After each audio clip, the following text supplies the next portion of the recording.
오늘은 넷째 날 다음부터 셈해서 사흘째 되는 날이죠. 그러니까 첫째 날부터 셈하면 일곱째 날, 그죠?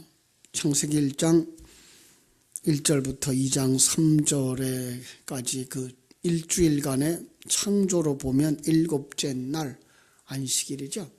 안식, 그죠? 천국을 상징하는 날. 성경 속의 안식일은 천국의 개념을 가지고 있어요. 그래서 모든 절기, 그리고 안식일, 안식년, 또 이렇게 희년 모두 다 안식일의 개념을 가지고 있어요. 뭔가 하면 천국에 대한 예표로다가 가르쳐주고 있기 때문에 그런 거예요. 그래서 안식일을 지키지 않으면 그는 그 천국 백성이 아니다라는 의미에서 크게 처벌하도록 되어 있었던 것을 우리가 알 수가 있습니다. 그래서 창세기 1장 24절로 31절에서 하나님의 형상으로 지어진 사람이 완성되면 그 다음 날이 곧바로 이제 안식으로 들어가는 거죠. 그러니까 오늘 하나님의 사람이 우리가 하나님의 사람으로 완성되어지면 곧바로 안식에 들어가는 그런 그림인 거예요.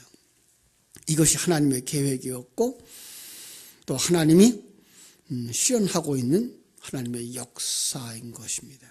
그런데 그 여섯째 날의 과정이 길게 늘어져 있고 그 속에 타락이 있고 하나님과 자기 백성 아들이 이별이 있고, 그죠?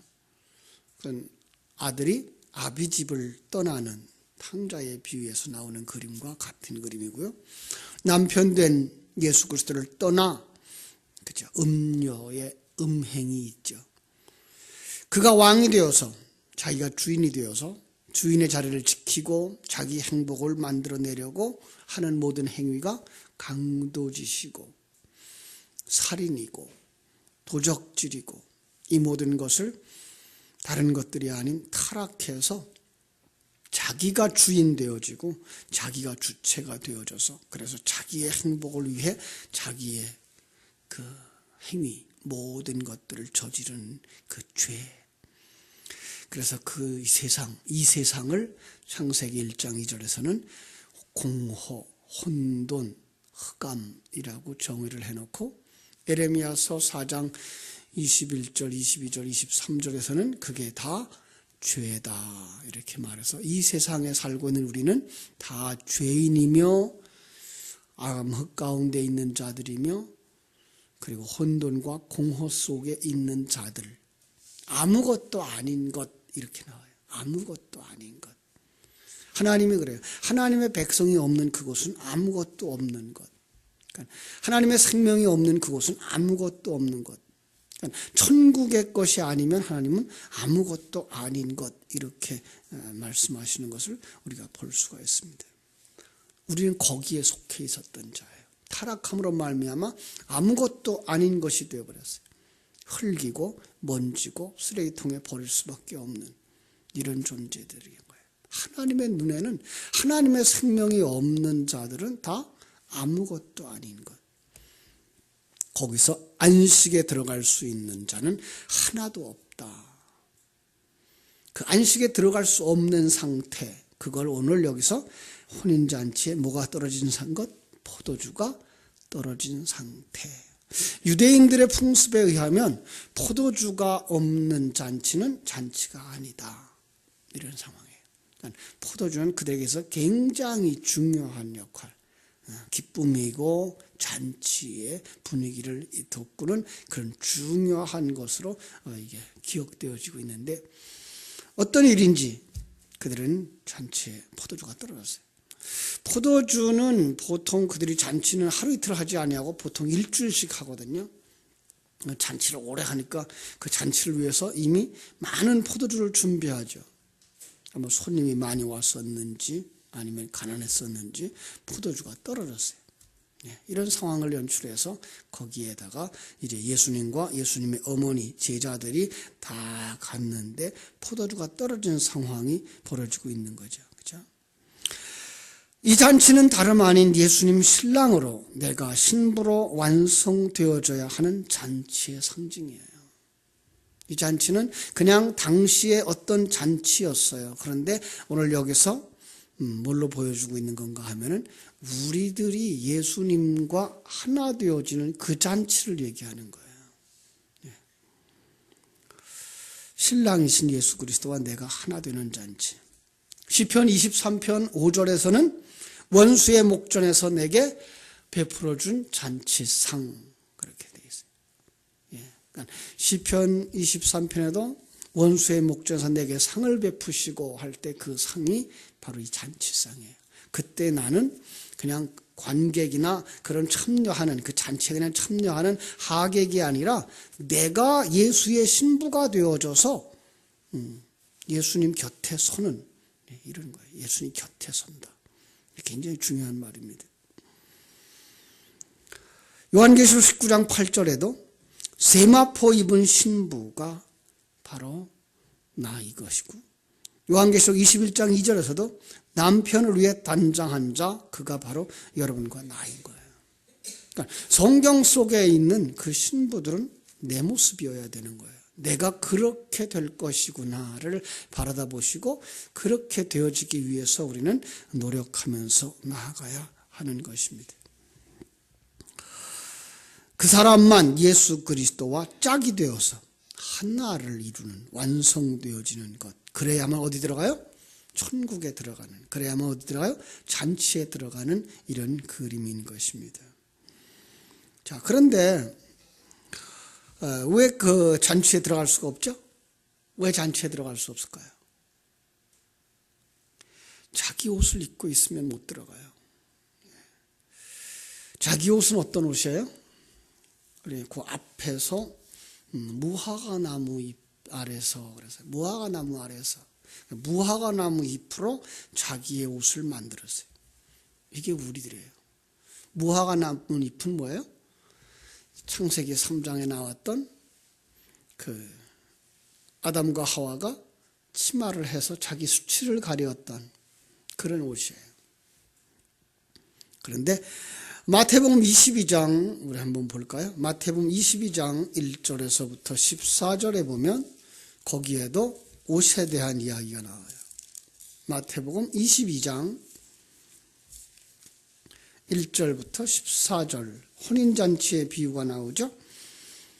1절 시작하기 전에 거기에 어떤 성경들을 이제 괄호해 놓고 누가복음 14장 15절로 24절 똑같은 얘기죠. 같은 내용인데 거기에 보니까 예수께서 다시 비유로 대답하여 이르시되 천국은 마치 자기 아들을 위하여 혼인잔치를 베푼 어떤 임금과 같으니, 아들을 위하여요.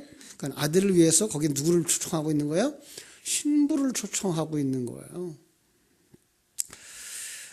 그 종들을 보내어 그 청한 사람들이 혼인잔치에 오라 하였더니 오기를 싫어하며 다시 다른 종들을 보내며 이르되 청한 사람들에게 이르기를 내가 오찬을 준비하되, 여기는 오찬으로 나왔네요. 나의 소와 살진 짐승을 잡고 모든 것을 갖추었으니 혼인잔치에 오소서. 말이 안 되죠? 오찬이라고 그러면 혼인잔치라고 했으니까 잔치예요.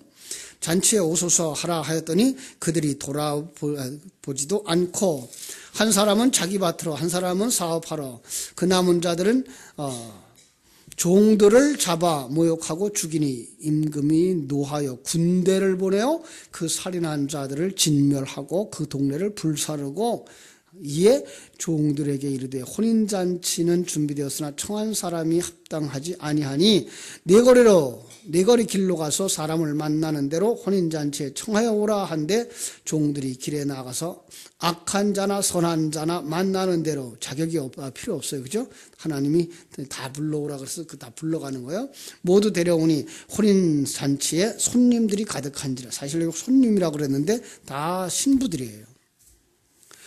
예수 임금이 손님들을 보러 들어올 때 거기 예복을 입지 아니한 사람을 보고 이르되 친구여 어찌하여 예복을 입지 아니하고 여기 들어왔느냐.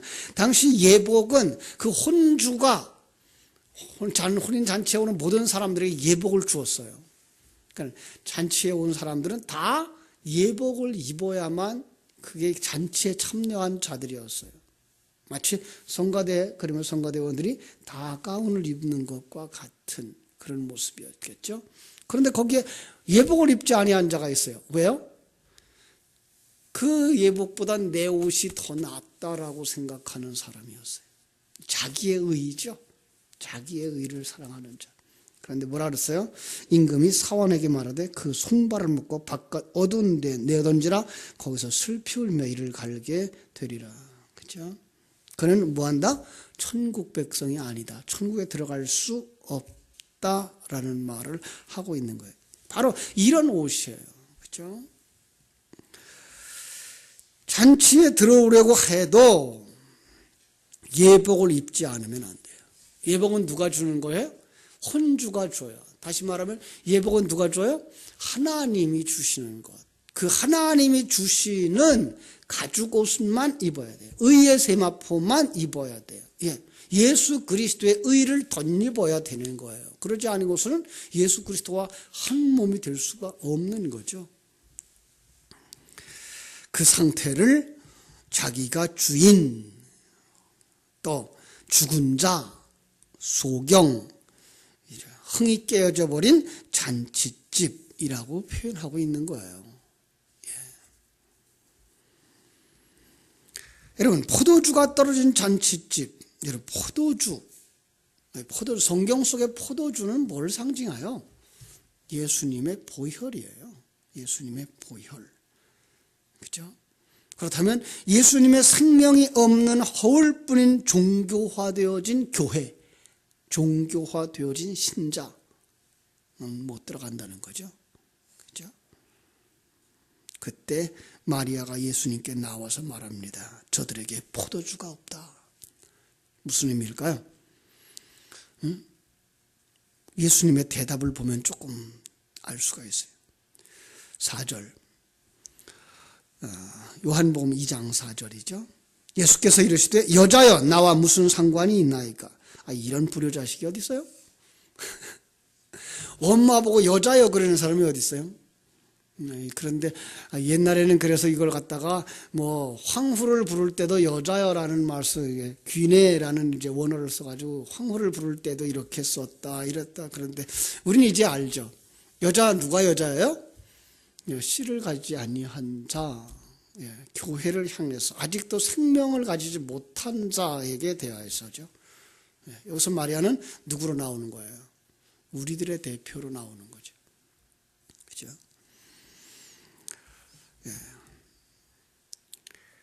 진리를 이해하지 못한 성도들에게 주는 메시지. 여자여, 나와 무슨 상관이 있니까? 너와 내가 무슨 상관이 있나?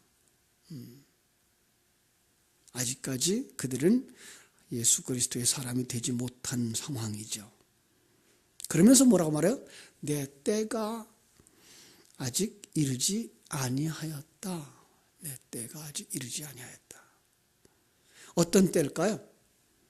성경 속에 예수님이 나의 때라고 말한 것 여러 곳에 나와요. 그죠? 나의 때, 나의 때, 나의 때는 십자가 지고 죽고 부활하는 때예요. 그러니까 지금부터 이제 2장부터 계속해서 표적이 이제 나타나는데 그 표적들이 나타나면 나타날수록 예수님은 어디로 밀려가는가 하면 십자가로 밀려가게 돼 있어요. 그리고 그 모든 표적 속에서 예수 그리스도의 십자가가 드러나게 돼 있어요. 암시되어져 있어요. 진리를 이해하지 못한 성도들에게 주는 메시지. 나와 너는 무슨 상관이냐? 무슨 뜻이에요? 네 주인이 누구냐? 이런 뜻이죠. 너는 지금 주인이 누구냐? 일할 때는 누가 정해요? 주인이 정한다. 지금 여기에 이 표적은 어디에 연결되어져 있는 말이라고 했죠? 어제 말씀드렸어요. 50절과 51절에 연결되어져 있는 것. 그죠? 요한복음 1장 50절과 51절에 연결되어져 있는 것. 그죠? 51절에서 뭐라 그랬어요? 진실로 진실로 너희에게 이르노니 하늘이 열리고 하나님의 사자들이 인자 위에 오르락 내리락 하는 것을 보리라고 하는 말씀. 그것과 연결되어져서 몇 개가 연결되어져? 7가지 표적들이 쭉 연결되어지는 거죠. 그 표적들은 다 뭘 얘기하는 거예요? 표적, 세메이온이라는 말인데 표적은 이거예요. 손과 같은 표지판이에요. 저걸로 봐라. 그러고 그 손을 가지고 저것 봐. 그러면 스피커를 가리키면은 우리는 뭘 봐야 되죠? 스피커를 봐야 돼요. 이거 손 보면 안 돼요. 예. 저걸 봐라. 그리고 손을 펴는데 이게 표적이고 이 표적을 통해서 봐야 되는 건 어떤 거예요? 저 표적, 저거예요. 자, 그러니까 7가지 표적은 뭐예요? 다 이 손이에요. 그러면 7가지를 통해서 지금 설명하고 싶은 건 뭐예요? 저 내용이에요. 저 내용이 뭐예요? 예수 그리스도를 통하여 구원받는 인자 위에 오르락내리락 하는 하나님의 역사, 구원의 역사를 보라는 거죠. 그러나 물이 변해서 포도주 되는 2장 1절로 12절에 있는 표적이나 두 번째 표적은 어디 나올까요? 쭉 나와. 여러 가지 표적이 있는데 4장에 가서 43절로 54절에 왕의 신하의 아들을 고쳐놓고 그걸 갖다 두 번째 표적이라 이렇게 얘기를 했어요. 세 번째 표적은 5장 1절부터 18절에 나오는데 38년 된 병자가 낫는 38년 병자예요. 네 번째 표적은 오병이어죠. 오병이어로 5,000명 먹이는 6장 1절로 15절의 역사. 또 다섯 번째는 6장 16절에서 21절 바다 위를 걷는 표적. 여섯 번째 9장 1절로 12절 소경이 고침받는 표적.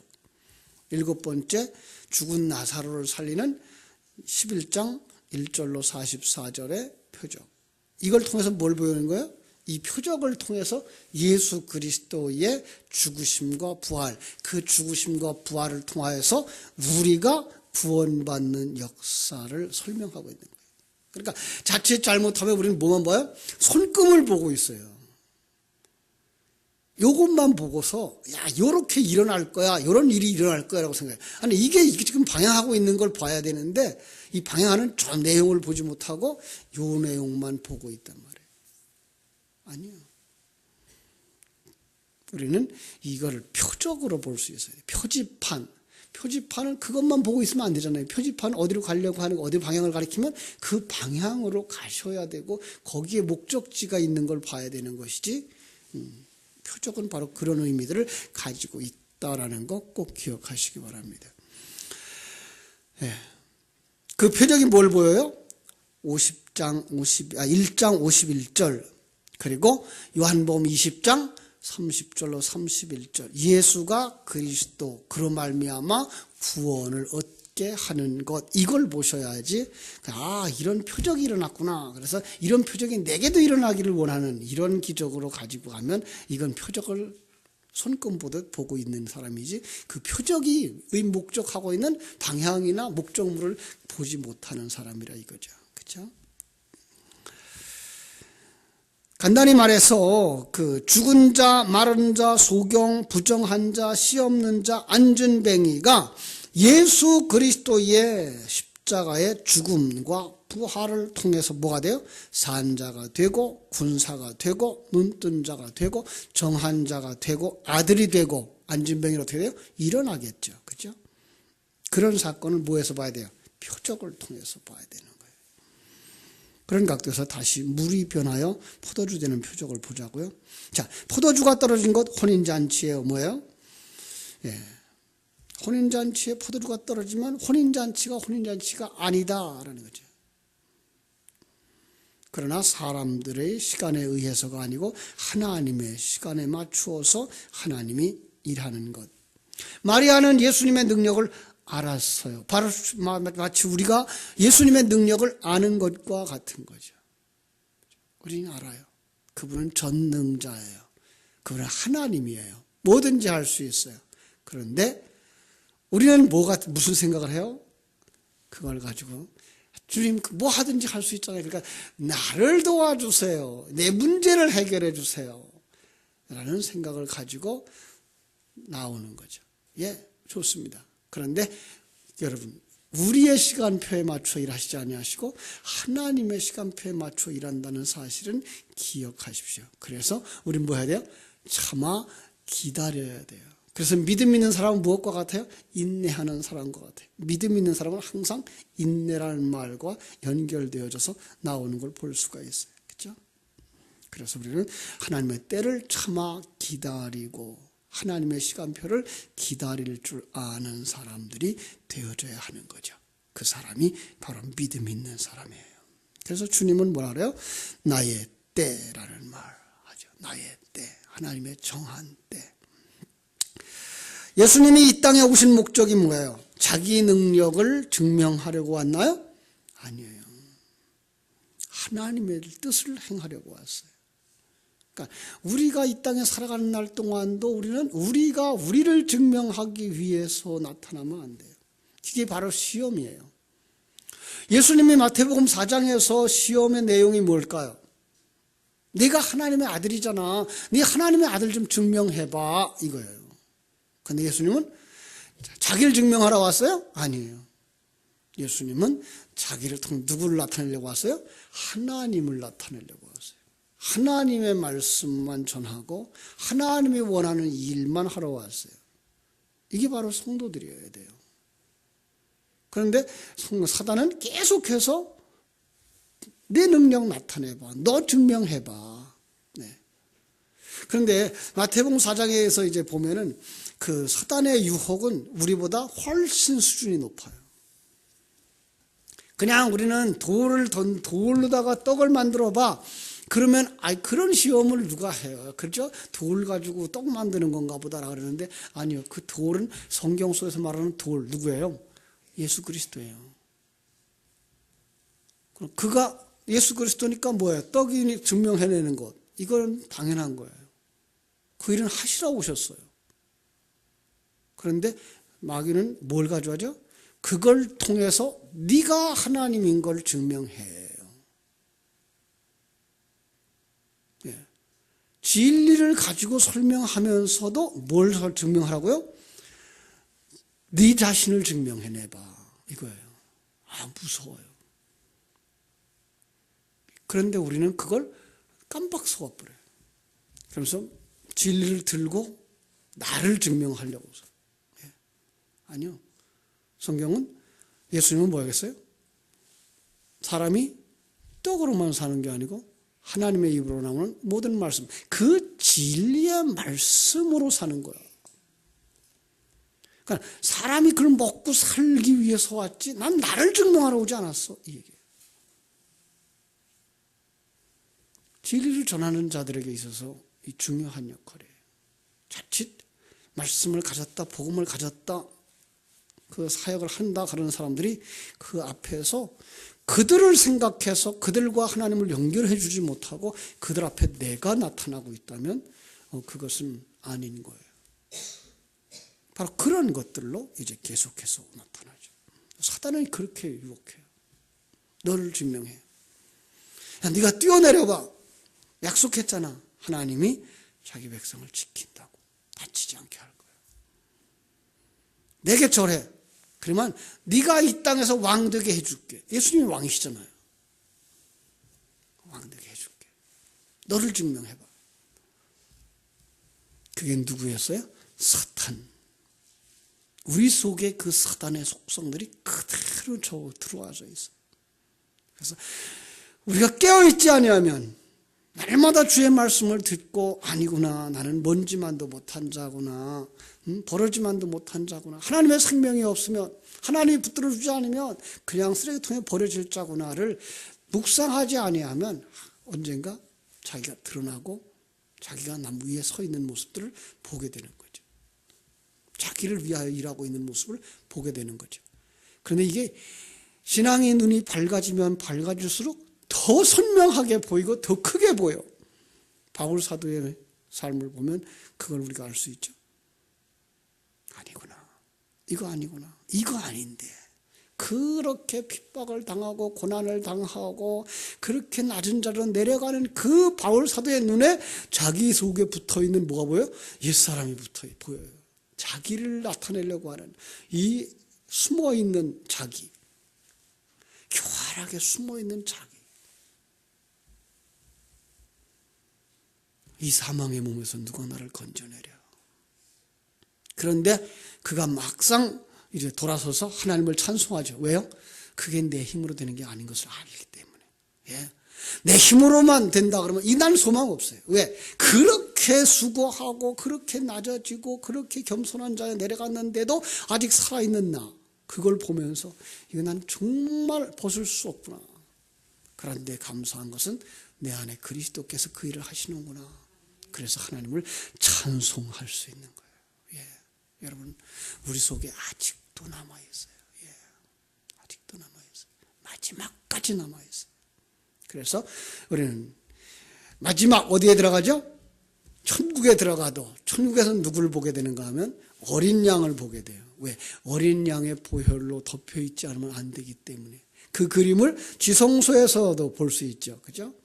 이제 성막에 들어가면 번제단, 거기서 이제 양을 잡아 태웠어요. 그리고 물두멍, 그죠? 씻었어요. 그리고 이제 성소 광야길을 지나가면서 떡을 먹고, 그죠? 물을 마시고, 그리고 이제 성령의 인도함을 받고 하나님의 도우심으로 그 성소를 지나서 지성소에 딱 들어갔는데, 지성소에 들어가도 뭐가 있어요? 법궤가 있어요. 그 속에 누가 있어요? 내가 있어요. 아직도 내가 있어요. 그런데 어떻게 지성소에서 살아요? 1년에 한 번 대속죄일에 대제사장이신 예수 그리스도가 자기의 피를 가지고 들어와서 덮어주어야 그 안에 사는 거예요. 우리는 마지막까지 그 부분을 잊어버리면 안 돼요. 그래서 우리는 누구 속에서만 사랑받아요? 예수 속에서만 사랑받아요. 그래서 천국에 들어가서 상 받을 자는 누구밖에 없어요? 예수밖에 없어요. 한 사람이에요. 경주할지라도 상 받을 자는 한 사람. 예. 우리가 그 상을 받으면 어떻게 돼요? 예수 속으로 들어가는 거예요. 예수님이 우리를 품에 안고 예수 안에 있지 않으면 안 되는 거예요. 오늘 잔치도 바로 그 그림을 그려주는 거예요. 거기에 뭐 하죠? 물동이가 있었어요. 그들이 형식화되어진 그 모습을 보여요. 무슨 물동이냐 하면은 그들이 그 정결 예식을 하는 물동이죠. 그러니까 그렇게 오는 손님들 다 손 씻고 발 씻어주는 물인데 물동이가 어떻게 됐어요? 다 비었어요. 예. 이건 형식만 남았다는 얘기죠. 형식 부린 종교를 의미하는 거예요. 그래서 예수님이 거기다 뭘 보라 그래요? 물을 가져다 부어라. 그리고 떠다 주어라 그랬더니 물로 된 포도주. 요거 정확하게 표현하면 물포도주예요. 물포도주. 물과 포도주예요. 그냥 하나 합쳐진 거예요. 요한복음 1장에서 말씀과 육신, 말씀 육신이 하나로 포함되어진 것처럼 물포도주도 역시 하나예요. 예. 이런 그림이에요. 근데 그 물과 포도주는 뭐를 상징하죠? 예수님께서 옆구리를 찔렀을 때 뭐가 나와요? 물과 피가 나오는 것과 같은 그림인 거예요. 그건 바로 예수 그리스도죠. 그죠? 그래서 변해. 그래서 그 물과 포도주는 너희를 위해 붓는 거예요. 누가복음 22장 20절이나 사도행전 2장 17절에서 붓는다는 말이 나와요. 육체 위에 부어준다. 너희를 위해서 부어준다. 뭘 부어요? 물과 피를. 요한복음 1장 11절에서 자기 땅에 와서 영접하는 자가 없어. 그런데 거기다가 부어주니까 그들이 뭐가 돼요? 하나님의 사람이 되어지고 그들이 어떤 사람이 되어져요? 기쁨의 사람들이 되어져요. 어떤 기쁨? 천국의 기쁨. 천국의 평안을 누리는 사람들.